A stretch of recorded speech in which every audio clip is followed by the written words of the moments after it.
Would you rather face an angry giant or be someone's slave? Let's travel back in time to when there were giants, mighty kingdoms, and a huge family of slaves who were set free and traveling home. Yay! We're going to the Promised Land! Hey, Dad, what's going on? What's the Promised Land? Hundreds of years ago, God promised our family a land called Canaan to be our home. So we call it the Promised Land. But then our family became slaves in Egypt. No way! When I was a boy, I was a slave in Egypt. Really? Yes. But then the Lord God did amazing things to set us free so we could go to the Promised Land. We followed him and he took care of us. God told us it would always be for our good to fear him and obey him. Son, we must be careful to do what God says.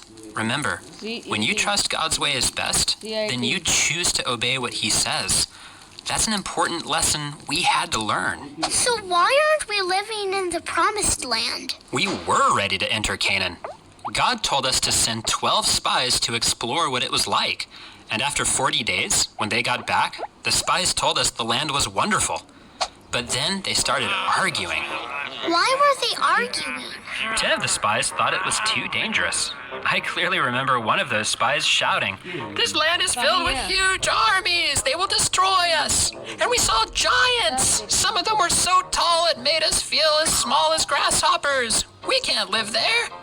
People were so afraid they were crying and saying they wanted to go back to Egypt. But they were slaves in Egypt. Yes, but they feared the giants and huge armies more than they trusted God.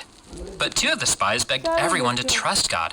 They said, "This is the land God has promised. We don't have to be afraid of giants or armies because we can trust God is with us.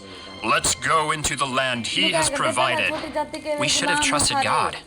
You know, son, God knows everything. He knows what's best for you, and his plan is better than any you could ever make up on your own. God told us, "And you shall do what is right and good in the sight of the Lord, that it may go well with you." When you choose to obey God and go his way, you can trust him to lead you in the way that is best. God had brought us safely to Canaan like he promised, but people refused to trust him, and that brought trouble for everyone. We had to wander in the wilderness for 40 years. Everyone 20 years and older would never get to enter Canaan because they refused to trust God.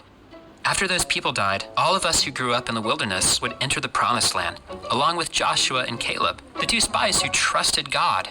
So that's why we've traveled around so much? You were born during those 40 years, and God has always taken care of us. He protected our clothes so they never wore out and gave us food to eat.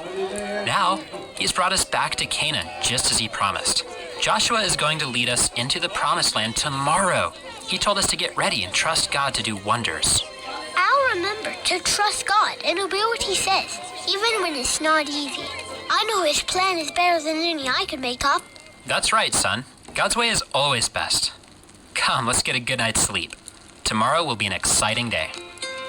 The people were foolish for not trusting God's way. Do you ever do that? God knows everything. He knows the best way for you to live. You can know God's way by reading the Bible. It says, "Trust in the Lord with all your heart and do not lean on your own understanding. In all your ways acknowledge him, and he will make straight your paths." When you trust God's way is best, then you choose to obey what he says. Although it may not be easy, his plan is better than any plan you could make up on your own.